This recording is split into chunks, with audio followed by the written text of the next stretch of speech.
नमस्कार दोस्तों, स्वागत है आपका हिंदी नॉलेज 84 में। वीडियो और जानकारी पसंद आए तो चैनल को सब्सक्राइब जरूर कर दें और आगे भी ऐसी वीडियोस पाने के लिए तो चलिए शुरू करते हैं। जैसा कि हम जानते हैं, इस समय भारत सरकार के द्वारा सेना का मॉडर्नाइजेशन बहुत तेज़ी के साथ किया जा रहा है। नए नए हथियार बना के या खरीद के जिन हथियारों को हम आत्मनिर्भर भारत के तहत अपनी टेक्नोलॉजी से यहीं बना रहे हैं, उनमें समय के साथ हम अपग्रेड भी कर रहे हैं। अगर कुछ कंपोनेंट बाहर के देशों के द्वारा लगाए भी हैं तो धीरे धीरे हम उन्हें खुद उनको बना के अपनी टेक्नोलॉजी से फिर अपने हथियारों में लगा रहे हैं, जिससे कि बनने वाला हथियार ज़्यादा से ज़्यादा स्वदेशी निर्मित हो। कल ही डीआरडीओ ने एलसीए तेजस के साथ स्वदेशी पावर टेक ऑफ शॉफ्ट का पहला परीक्षण किया, जो कि सफल रहा। इस तकनीक को काफ़ी जटिल बताया जाता है, परंतु डीआरडीओ ने इसका सफल परीक्षण करके इस पर महारत हासिल कर ली। यह तकनीक दुनिया के कुछ चुनिंदा देशों के पास ही है। अब भारत भी इस परीक्षण के साथ उन देशों में शामिल हो गया है। हम जानते हैं कि एलसीए तेजस भारत का पहला स्वदेशी निर्मित एयरक्राफ्ट है, परंतु इसमें अब भी करीब 70% भारतीय और 30% तकनीक और इक्विपमेंट विदेशी लगाए गए हैं। जैसे इंजन हम अमेरिका से लेते हैं, सीट इजेक्शन सिस्टम ब्रिटेन से खरीदा जाता है। ऐसे ही कुछ उपकरण है जो दूसरे देशों के लगे हैं। वैसे तो इसमें कोई दिक्कत नहीं, परंतु जब हमें किसी दूसरे देशों को तेजस बेचना होता है तब उसके पहले इन देशों से भी मंजूरी लेनी पड़ती है, और अगर इनमें से कोई भी देश मना करता है तो किसी देश को बेचने के लिए तो फिर दिक्कत होती है। जैसे कई देशों एलसीए तेजस को ख़रीदना चाहते हैं, जैसे मलेशिया, वियतनाम, सिंगापुर, अर्जेंटीना भी कई देश लेना चाहते हैं। कई देशों के साथ डील हो भी चुकी है। इनमें से अर्जेंटीना लेना चाहता है, परंतु उसका ब्रिटेन के साथ विवाद है, इसलिए ब्रिटेन इसलिए मना कर रहा है। भारत ने ब्रिटेन को काफ़ी समझाया, आप ऐसा ना करें, इसके बिक्री से आपको भी फ़ायदा होगा, परंतु ब्रिटेन इसमें टांग लगा रहा है। इसलिए अब भारत सरकार ने इसका भी इलाज ढूंढ निकाल लिया है अपने मित्र देश रूस के साथ। रूस ने भारत को ऑफर दिया है कि कंपनी की सीट इजेक्शन सिस्टम को लेने का, जिससे कि निर्माण वो भारत में ही करने को भी तैयार है।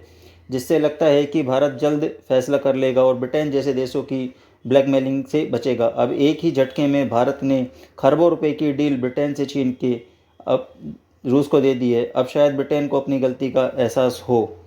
बढ़ते हैं अपनी दूसरी खबर की तरफ। कल ही हमारे डीआरडीओ ने शॉर्ट रेंज की कम दूरी की एयर डिफेंस सिस्टम्स वस्त्रोरैट्स का लगातार 2 बार सफल परीक्षण किया। ओडिशा के तट पर चंदीपुर के इंटीग्रेटेड टेस्ट रेंज में यह परीक्षण किया गया। यह परीक्षण एक तेज गति के ड्रोन के खिलाफ इसका टेस्ट किया गया, जो शानदार रहा। ये ग्राउंड बेस्ड पोर्टेबल लॉन्चर से मिसाइल का परीक्षण किया गया।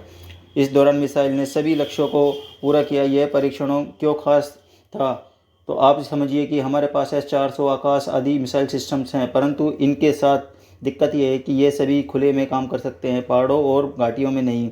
वहाँ कितना भी एडवांस सिस्टम हो, काम नहीं कर पाएगा, क्योंकि उसकी डिटेक्शन की रेंज को पहाड़ों की ऊंचाई रोक देती है। ऐसी ही जगहों के लिए इस तरह के मैन पोर्टेबल सिस्टम्स का निर्माण किया गया है, जो कि छोटी छोटी घाटियों में भी सैनिकों आराम से फायर कर सकते हैं, दुश्मनों के हवाई जहाज, हेलीकॉप्टर और ड्रोन को मार सके।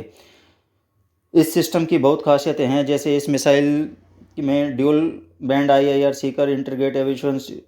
इसकी लंबाई करीब 6.7 फीट है, डायमीटर 3.5 इंच। यह 20 kg का वारहेड लेकर हमला कर सकती है। इसके लिए हमारे डीआरडीओ को थैंक्स तो बनता है। तीसरी खबर कुछ इस प्रकार है। आपको याद होगा कि पिछले साल भारत सरकार ने अपनी सेना को मॉडर्न एडवांस हथियार देने के क्रम में करीब 6.5 लाख AK-203 राइफलों का करार किया था, जिसके तहत 70,000 रूस से ही बन के आनी थी। बाकी की 6 लाख के आसपास राइफल भारत और रूस के संयुक्त उपक्रम रोसोबोरोन एक्सपोर्ट के द्वारा भारत के उत्तर प्रदेश के अमेठी जिले में प्लांट लगा के बनानी थी।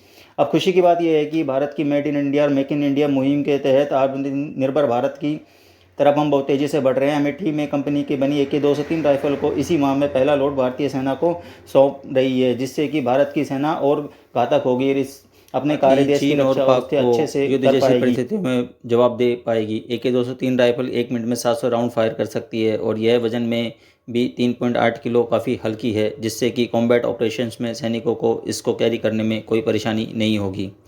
बढ़ते हैं अपनी आज की आखिरी और चौथी खबर की तरफ। अभी खबर निकल के आ रही है कि अमेरिका के MQ-9 ड्रोन को काला सागर के ऊपर रशियन Su-27 एयरक्राफ्ट ने मार गिराया। इसमें अमेरिका और रशिया दोनों के अपने अपने बयान हैं, और अमेरिका कह रहा है कि उनके जहाज़ों ने हमारे ड्रोन्स को मारा है, जबकि रशिया इसको गलत ठहरा रहा है। इसकी अभी जांच जारी है। जैसी भी इस पे खबर आती है मैं आपको अपडेट करूँगा। जय हिंद।